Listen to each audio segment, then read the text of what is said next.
markets like, for example, Japan, the United States and the European Union have an appreciation for quality UK designed and manufactured products and are willing to pay the premium because the UK has that reputation for quality and design. Younger companies struggle to understand that how difficult it's going to be to reach out to customers, and an agent or a distributor is often the person that has those relationships, but they can sometimes be difficult to work with. There are no guarantees to getting paid in any market, even those slightly closer to home, and all of us have heard these terrible stories of big department stores, particularly in the United States, for example, where they don't like to pay deposits, which is a challenge for businesses looking there.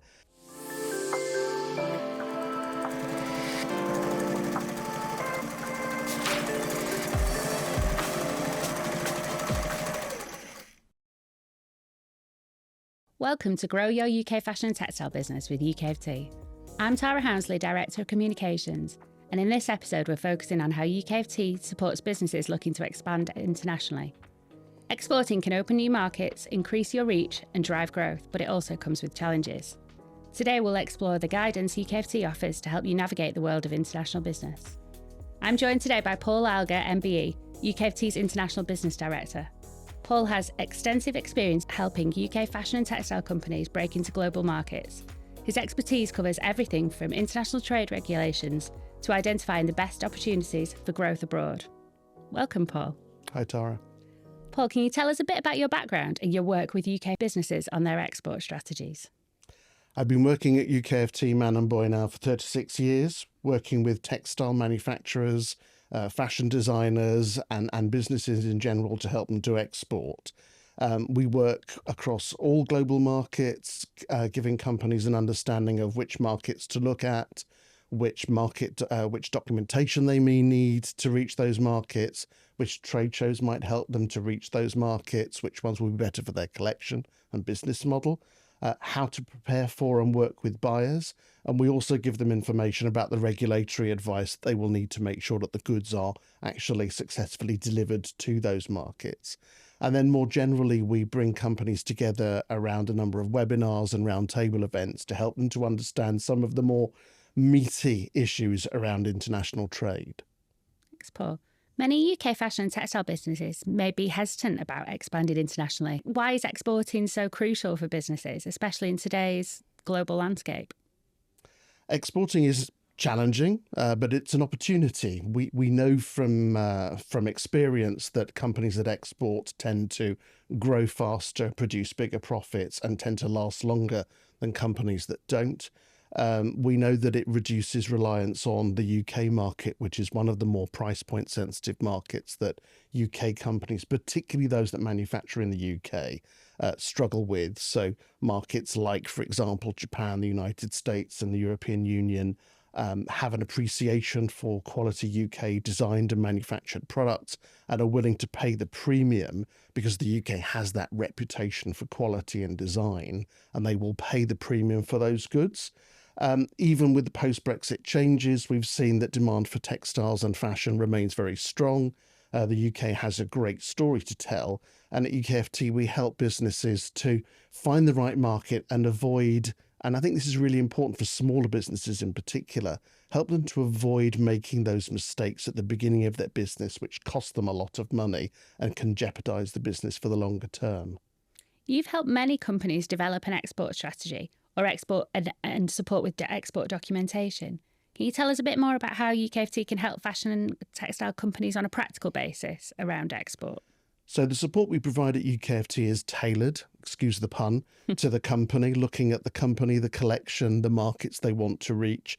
And we will tend to look at an export strategy. For some smaller companies, we're almost like their in-house export strategy team. For larger companies, they will dip in and out of our service as and when they need it. They may not need us for setting up their exports, but they may want to go into certain more complicated markets with support that we can provide. A lot of companies come to us because they need help looking at various entry routes to market. They may want to look about the juxtaposition of business to consumer and business to business, for example, which is always challenging. Pricing models is something that we do a lot of work around. Documentation, getting companies to trade shows, for example. Do they need an ATA carnet? The chances are they probably do. How do they get one of those? Which customs forms will they need to complete? Which shipping paperwork will they need to be looking at? What are the pitfalls they need to look out if they're using fast parcel services that may tick the wrong box, for example, on an export documentation? My colleagues on the compliance side will also give information and help on labelling, for example. Do they have a Genitex care label license for those symbols that everybody use, the iron with the two dots, for example? Those are copyright and there is a license required for the use. There are different symbols and different variations of the symbols for the United States and for Korea, for example. Rules of origin. Rules of origin are the bane of everyone's existence at the moment, but you have to understand what they mean. And for each trade agreement that the UK has or doesn't have, there will be different rules of origin and processes that will govern whether those goods are UK, EU, or other origin. And that will have a direct impact on duty and lots of other things that will affect the way those goods are imported. Working closely with agents and distributors is another part of the work that we do. Agents and distributors are protected under legislation in the European Union and the UK, so we can help companies to understand what they need to know about the legal framework, because not everything will be in the contract. There are hidden pitfalls that people will fall over, and it will cost them a lot of money if they get it wrong. We even have a template contract for members, which enables them to save quite a lot of time and energy pulling together an agency agreement which is compatible for the European Union markets in particular, but also the UK. We do quite a lot of work with companies on legal and IP. This is a creative industry where if you don't own your designs and your trademark, then somebody else possibly does. So getting the IP protection right is important. And again, as I mentioned before, we do a lot of work around trade shows, not because we're obsessed with trade shows, but because they're a really good way of reaching out to buyers that a brand doesn't know fairly cost effectively and easily, and are a good way of remaining in touch and doing research. Our members also get discounts on ATA carnets and a number of other services that we provide through third-party partners of UKFT. And this kind of support covers all businesses of all types and sizes. What kind of businesses typically come to UKFT for export support? All of them, I would say, at different parts of their journey. The smaller companies, startup businesses invariably contact us because they know that we have an understanding of trade shows. They probably don't know who the buyer is that they want to reach out to if they're wholesaling, and they know that a trade show is probably the best way of doing that. So they will come to us if they want to understand a trade show, understand a market, how to get into it. They know that we can help them be selected for the trade show, that we can help them to get space in the right part of those trade shows. Medium-sized, mid-sized companies will often look for slightly more sophisticated needs. They may want help in managing their agency and distribution agreements and their relationships. These relationships can sometimes be complicated. So in addition to the legal aspects I mentioned earlier on, there's also that basic personal and commercial approach that companies need to understand what they can and can't do and how they can and can't frame an agency or distributor agreement or relationship. More luxury-based and established brands often come to us because they're looking at navigating free trade agreements with countries further away. So, for example, Japan, South Korea. We do quite a lot of work with companies on getting goods into the US as well, where there is no trade agreement for our sector. But even looking at things like CPTPP, does a company want to use the Australia-UK Free Trade Agreement or CPTPP as a way of getting those goods into the market? What is more beneficial for them? And that can also be very interesting if the goods are not actually manufactured in the UK, but perhaps nearshore manufacturing in the EU. What does an EU Korea agreement help them to do that a UK agreement might not? We do quite a lot of work working with key embassies and government departments, so helping larger companies in particular to identify which bits of government can help them and help them best. Embassies are very useful in that space where there is somebody in the embassy that can help. And we work a lot with key textile mills and manufacturers, helping to identify which of those markets are really going to get their story about manufacturing in the UK. It's not the only thing that we do, but it's a very important part of what we do. We want people to manufacture more in the UK. And so helping UK manufacturers and mills to understand which markets are more receptive to the Made in UK story is important. And I would say that we often end up acting as the in-house export department for a lot of the companies that we work with, not just in fashion and textiles, but sometimes in footwear and jewellery and accessories, and even into products like beauty products, for example, sometimes. So if you're listening today and thinking about expanding internationally, UKFT offers the expertise and support you need. Whether you're looking for guidance on export strategy, compliance with international regulations, or global connections, we're here to help. Visit ukft.org/membership for more details on the tailored services we offer. Don't wait. Take the next step towards expanding your business globally with UKFT's support. So, Paul, you were telling me about a manufacturer you helped earlier expand into the Japanese market. I'd love to hear more about this and about some of the other success stories where UKFT helped a member expand internationally. So with Japan recently, we've been working with a knitwear member who wants to get into the Japanese market. We know from experience that Japan is a really good market for UK manufactured knitwear. This company, who shall remain nameless to protect the innocent, has an amazing product, but is pretty much unheard of outside the UK. So we have worked with the Department for Business and Trade to get them access onto a national trade mission, which is going out later on this year, where they will be supported both by the contacts that UKFT has in the market and also the contacts that our embassy in Tokyo has. So that's one example. Another example is that fairly recently we discovered that a number of our textile mills, particularly in Yorkshire, but also into Scotland, were experiencing difficulty getting goods in a cost-effective way into the EU market. So these are goods which are manufactured in the UK and therefore meet the rules of origin into the EU on a duty-free basis.